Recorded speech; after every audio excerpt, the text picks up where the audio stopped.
Kenaikan kadar dasar semalaman OPR pada 25 mata asas baru-baru ini adalah bertujuan mengawal inflasi daripada terus melonjak tinggi.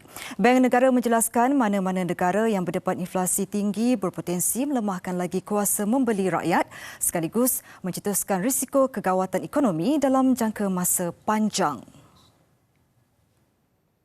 3 Mei lalu, Bank Negara mengumumkan kenaikan 25 mata asas OPR kepada 3%.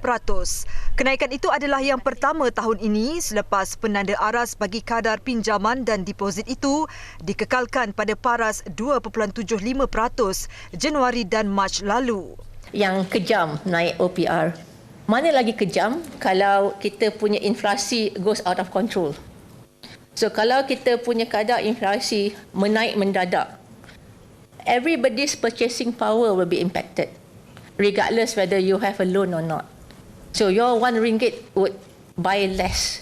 Tan Sri Nur Syamsiah juga menjelaskan mandat Bank Pusat adalah untuk memastikan kestabilan harga dan dasar monetary stabil agar pertumbuhan ekonomi dijana dengan mampan. So kita naikkan OPR kerana we want to make sure that our economy continues to grow sustainably, not just for today, but for months and years to come.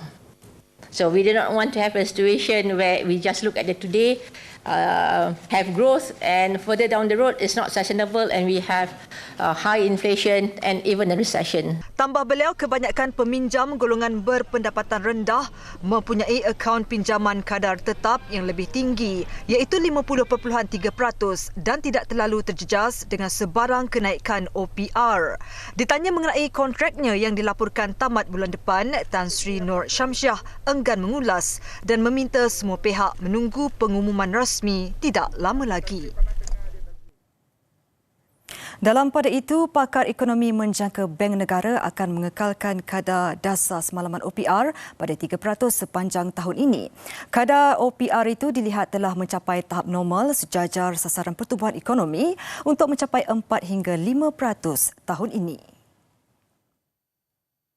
Sekarang pada paras 3% ini telah pun dikira mencapai satu tahap yang normal, kerana kalau kita lihat dari sudut faktor yang lepas ya, pada tahun 2011 sehingga tahun 2019, yang mana ketika itu ekonomi negara mencatatkan pertumbuhan sekitar 4% hingga 6%, OPR tersebut bergerak dalam sekitar 3% hingga 3.25%.